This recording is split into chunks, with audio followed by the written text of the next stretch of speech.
करून त्या ठिकाणी निर्णय झाला.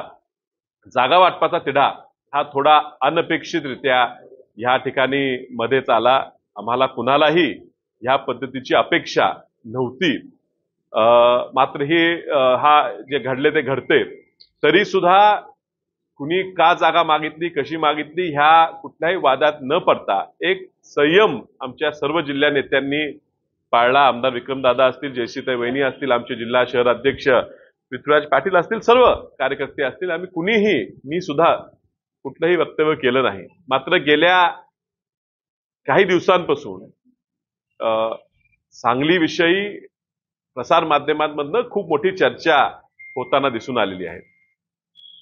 खासदार संजय राऊत साहेब यांच्याबद्दल आमच्या सगळ्यांच्याच मनात, कारण आम्ही सर्व सुद्धा भाजप विरोधी विचाराचे आहोत, काँग्रेसच्या पुरोगामी विचाराचे लोक आहोत. त्यामुळे जेव्हा संजय राऊत साहेब माध्यमांपुढे येतात आणि ते ज्यावेळी बोलतात त्यावेळी कुठेतरी आमच्यात सुद्धा भाजपच्या विरोधी बोलणारा एक चांगला माणूस आहे, त्यांच्याकडे पाहून खूप मोठी ऊर्जा येते.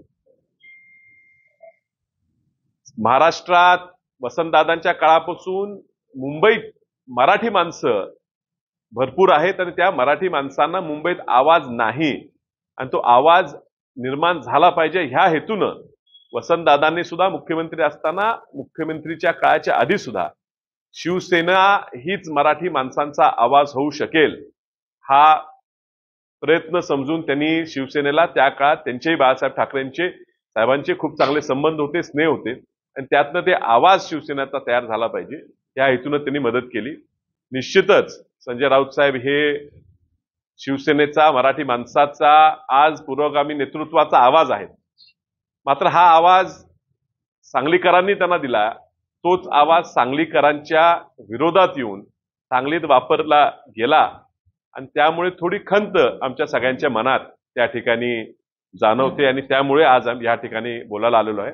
कुठला दुसरा विषय आज चर्चेचा नाहीये.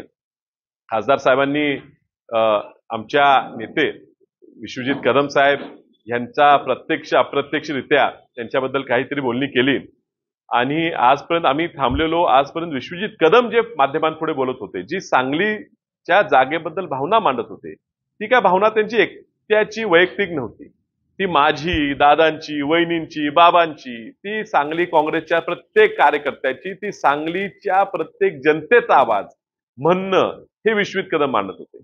आणि अशी मांडणी करत असताना त्यांच्यावर काहीतरी संशय निर्माण करून बोलणं, त्यांच्या विरोधात बोलणं हे युती धर्माला शोभेचं आहे असं मला वाटत नाही. विश्वजित कदमांनी कुठल्या तरी पक्षात जाणार आहेत, फुटणार आहेत अशी त्यांच्याबद्दल कुणीतरी बोलणं आपल्याच पक्षात. आज विश्वजित कदम आमच्या काँग्रेस पक्षाचे ज्येष्ठ नेते आहेत, ते आमच्या स्टार कॅम्पेनर, स्टार प्रचारक आहेत. गेल्या 3 दिवसापासून विदर्भात काँग्रेसच्या आणि इतर आघाडीच्या मित्रपक्षांच्या उमेदवाराच्या प्रचारासाठी ते सुद्धा गावी गावी आज फिरतात, त्या ठिकाणी ह्या आघाडीला निवडून येण्यासाठी प्रयत्न करतात. अशा व्यक्तीबद्दल आपल्याच आघाडीच्या एका व्यक्तीने बोलावं आणि आपल्याच कार्यकर्त्याच्या नेत्याचं विटंबना किंबहुना त्यांना कुठेतरी कमीपणा लोकांपुढे घ्यावा लागेल. त्यांनी प्रचार पुढे काँग्रेसचा करत असताना, शिवसेनेचा करत असताना, राष्ट्रवादी पवार साहेबांच्या पक्षाचा करत असताना त्यांना कुठलं त्याचा आवाज कमी होईल अशी वल्गना करणं अत्यंत दुर्दैवी आहे. मी पुन्हा सांगतो, अत्यंत आदर शिवसेना पक्षाचा, उद्धव ठाकरे साहेबांचा, पूर्ण त्यांच्या कुटुंबियांचा, संजय राऊत साहेबांचा आमच्या प्रत्येकाच्या मनात आहे. पण ही जी घडली गोष्ट म्हणजे पूर्ण अनपेक्षित होती. ते असं का बोलले, एवढं त्यांनी हे का मनावर लावून घेतलं, हा सांगलीचा विषय हा तुमच्या बंद खोलीत चालला पाहिजे होता. तो बाहेर आला म्हणून विश्वजित कदमांनी त्याला उलट उत्तर दिलं की ही जागा आमची आहे. कुठेही वैयक्तिक पातळीवर आमच्याकडून प्रयत्न झाले नाहीत हा मुद्दा नेण्यासाठी. मात्र रोज रोज हा मुद्दा खूप ताणला गेला. ही उमेदवारी कदाचित उद्या मुहूर्तावर जाहीर होईल, ते आमच्या बाजूनेच होईल असा आम्हाला विश्वास आहे. विश्वजित कदम त्यासाठी प्रयत्न अजूनही करतायत असा आम्हाला विश्वास आहे.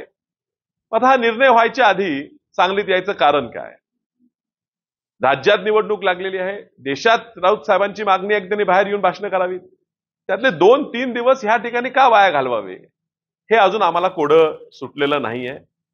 तरी किंबहुना त्यांनी आता येऊन गेलेत 2-3 दिवस, त्यांनी सुद्धा ही परिस्थिती बघितली आहे आणि त्यामुळे मला विश्वास वाटतो की त्यांना सुद्धा अंदाज हा आला असेल सांगलीची परिस्थिती काय आहे, सांगलीच्या जनतेला काय पाहिजे. सांगली कुणाची हे आम्ही नेहमी म्हणतोच, पण ती आहे कुणाची हे उत्तर कदाचित त्यांना जनतेने दिलं असेल आणि म्हणून त्यांच्या हट्टात बदल झाला असेल, त्यांचं मन परिवर्तन झालं असेल अशी मी अपेक्षा करतो आणि उद्या लागणाऱ्या निकालानंतरच पुढच्या गोष्टीवर आपण चर्चा करू. दादा तुम्ही मैत्रीपूर्ण निवडणूक लढवणार आहात का काँग्रेस पक्षाच्या चिन्हावर लढवणार आहात? हे पहा, उद्या संयुक्त पत्रकार परिषद महाविकास आघाडीची होणार आहे असं आपल्या सगळ्यांकडनं मला कळतंय आणि म्हणून एवढे दिवस थांबलाय आणि एक दिवस थांबूया, पुढे बघूया काय होतं मग निर्णय घेऊया. तर हे बघा, आता सांगलीत गेल्या 5 वर्षापासून भाजप आणि भाजपचे खासदार किती अपयशी आहेत, किती स्वार्थी आहेत, लोकांसाठी कामात ते किती कमी पडलेले आहेत हे दाखवण्यात आम्हाला यश आलेलं आहे. जनतेपुढे हा मुद्दा नेण्याचा इतर मतदारसंघात काय झालं आम्हाला माहित नाही, पण ह्या सांगली मतदारसंघात भाजप किती अपयशी आहे हे दाखवण्यात काँग्रेस पक्षाला यश आलेलं आहे आणि म्हणून ह्या ठिकाणी भाजपचा पराभव 100% निश्चित आहे हे आम्ही दाखवून दिलंय. ह्या परिस्थितीत आघाडीत शिवसेनाच काय, आमच्या आघाडीत असलेल्या इतर पक्षांना सुद्धा वाटणं स्वाभाविक आहे की एवढं चांगलं रान काँग्रेसने पेटवले, त्या पेटवलेल्या रानात आपण सुद्धा आपला उमेदवार निवडून आणावा प्रयत्न करण्यात काही चुकीचं नाही आहे. तर त्यांनी मागणी केली, आम्ही काही चूक समजत नाही. त्यांची ताकद मर्यादित असताना त्यांच्यावर हट्ट कशासाठी चालतात, काय कारण? ते हेच सांगतो, काँग्रेसच्या ताकदीवर जागा मागायची असेल असं आम्हाला वाटते, त्यामुळे आम्ही त्यात काय खोलात जाणार नाही. ह्याच्या मागे कोण आहे, का षडयंत्र आहे का नाही आहे हे निकाल लागल्यावर पुन्हा अभ्यास करायचा. आज संयुक्तपणे जायचं आहे, सगळ्यांना घेऊन सोबत जायचं आहे. भाजपचा पाडाव करणं हा महत्वाचा मुद्दा आहे. राऊत साहेबांच्या 2 दिवसाच्या दौऱ्यामुळे कुठेतरी तो भरकटलेला विषय असेल तर तो पुन्हा आणायचा आहे की हा विषय भाजप पराभूत करणं ह्याच्यापुरतं मर्यादित पाहिजे. आपल्या अंतर्गत हेवी दावे त्यांनी विसरावेत. हा पर्सनल इगो कुणी करून घेऊ नये. आम्ही सगळे लढतोय हे ह्या ठिकाणी भाजपला पराभूत करण्यासाठी लढतोय.